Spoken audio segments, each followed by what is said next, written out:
here talking about how do I shape up my character to be of what is pleasing to God. So the person is asking about character. How do I get my character right so God will be pleased with my character? Sure. I think shaping up character, which is a very relevant question, all of us have things that we need to improve in our character. It requires a person to look deep inside themselves and say, what exactly do I wish I was doing better? Before you even seek more knowledge, are you able to be honest with yourself and be able to make a list for yourself? These are the things I wish I wasn't doing, and these are the things I wish I was able to accomplish in my life. That's number one. And there should be a list of things you could eliminate from your life, and there are a list of things that you wish you could have added in your life. And of the things you could have eliminated, you have to really now start asking yourself, how do I get rid of this? For example, somebody has a problem with any kind of addiction, be it drugs, alcohol, pornography, whatever it may be, some kind of addiction. Well, these addictions, they usually happen at certain situations. Some young man's home by himself. He gets home from school early, parents aren't home yet, he's got an hour and a half to himself in the house. Guess what? That's when trouble strikes. So you identify, yes, I do this bad thing, but I do it at a particular time in a particular situation. So maybe if I change something about that time and that situation, it'll help me.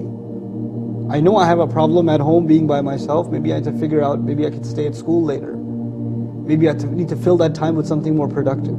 At the end of the day, evil deeds are about a misuse of your time. That's what they boil down to, practically speaking. Is it too much time on your hands? Too much time on your hands. You're not keeping yourself busy enough.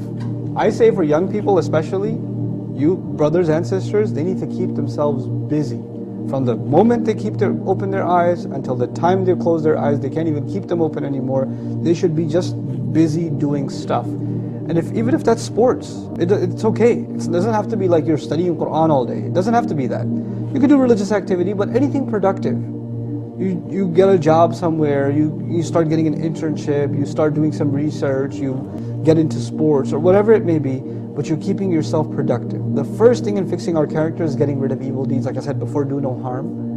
And part of that is making really good use of your time. I can tell you something personally about myself. My parents left when I was sophomore in college. I used to live in New York City by myself, and my parents aren't even here. So nobody looking over my shoulder saying, hey, what you're doing isn't right. And I wasn't even all that religious at the time. But you know what? I stayed out of trouble entirely. Why? Because my day began early morning, getting ready for commute, going to work, going from work straight to school, from school back to work, from back to work, then I used to go back to the masjid and study some Arabic and then go home. I didn't have time for anything else. Even if I wanted to do messed up things, I couldn't. Because I busied myself. And that's one of the big problems I see today is people have, especially our youth, have way too much free time. They don't think they have to do anything. But she says, look, I don't have no time. I got all these guys calling me. I got 3 girlfriends, the guy says. I'm really busy. That means you do have way too much free time. This is a function of one being in horrible company. Okay, so you're doing something you shouldn't be doing. Huh? Right, obviously. And why does somebody end up in that situation? I argue most of the time it's because of our company. The Prophet told us, ﷺ, the peace and blessings of Allah be upon him, Al-mar'u ala dini khalilihi. A person depends on the religion of his friend. Our friends make up who we are. The Arabs have an old wise saying, قُلْ لِمَنْ تُصَاحِبَ قُلْ لَكَ مَنْ أَنْتَ. Tell me who you spend time with, I'll tell you who you are. That's what the Arabs tell us. It's an old wisdom they have. And it's very true. Who you spend time with is a reflection of who you are. You can't say, man, I got some messed up friends. That means you're messed up, buddy. It's a reflection of who you are. The Prophet told us, Al-mar'u mir'atu akhihi. A person's a mirror of his brother. Brother here also means friend. In other words, looking at your friend is like looking in the mirror.